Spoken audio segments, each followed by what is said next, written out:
The Save Thanet Farmland campaign is at Monkton Road, Minster, and I'm with Thanet Independent candidate Ian Dryther. Hello, John. Hello, Ian.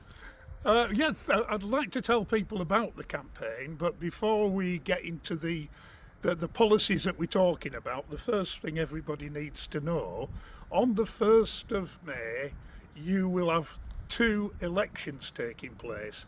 One for Kent County Council, so you'll get a separate ballot paper for Kent County Council, and then the second election on the same day you'll get a separate ballot paper for the second election, and that is for Thanet District Council and the by-election in Thanet Villages Ward, and that's where I'm standing in the Thanet District Council by-election as the Thanet Independent candidate. And you will spot me because we have a tractor logo on the ballot paper and a strapline saving Thanet's farmlands. Ian, what's your main campaigning priority? Thanks, John. My main priority is to campaign to save Thanet farmland. For far too long now, Thanet's farmland has been used for the development of housing, business parks, and many other non-farming activities, and really we're getting to a situation where we should be saving farmland rather than concreting over farmland, and that's because food security is now becoming a serious issue, not just in this country but internationally. You've got a huge international cost of living crisis, you've got tariffs coming in on food and farming products, you've got wars breaking out disrupting agricultural trade, and of course you've got climate change as well. And without farmland, how are we going to have security for our food supplies in this country? And that's why the selling off of farmland is totally wrong, because it means that our children and our grandchildren are going to be facing very serious problems in getting their food, and we can't allow that to happen, and that's why I'm supporting the saving of Thanet farmland. And Ian, what do you say to people that say we need somewhere to live, we need houses, even though the population in Thanet is actually shrinking?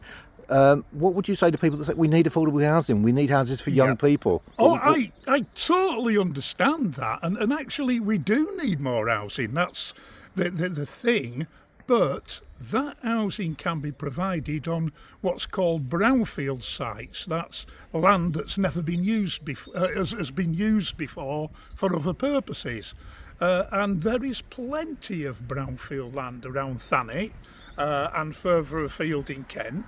And there is enough brownfield site, according to the Campaign for the Protection of Rural England, there is enough supply of brownfield site to produce all the houses that we need for a growing population.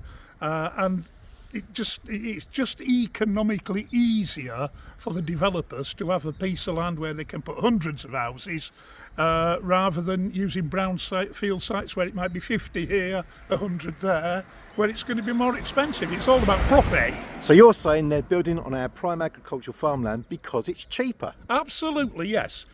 Compared with doing little developments here, there and everywhere within brownfield areas, it's much cheaper to come in here with a bulldozer and rip it all up and pour concrete down.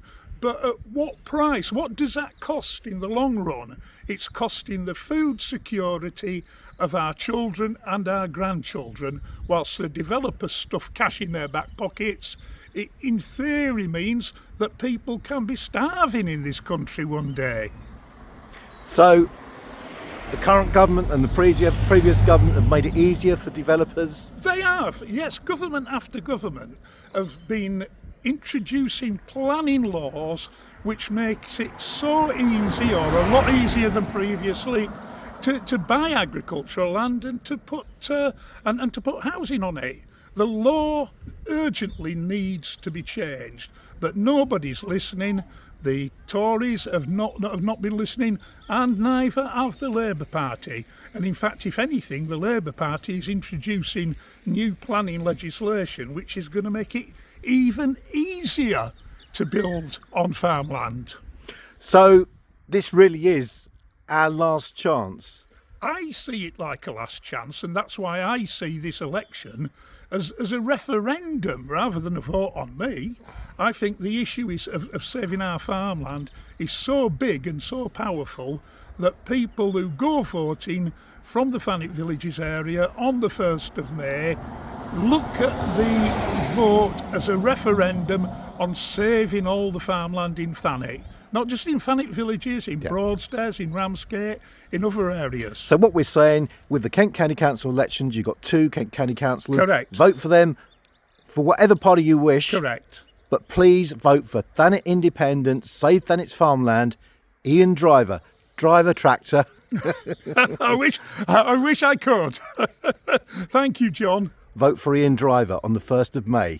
Thanks. Thank you.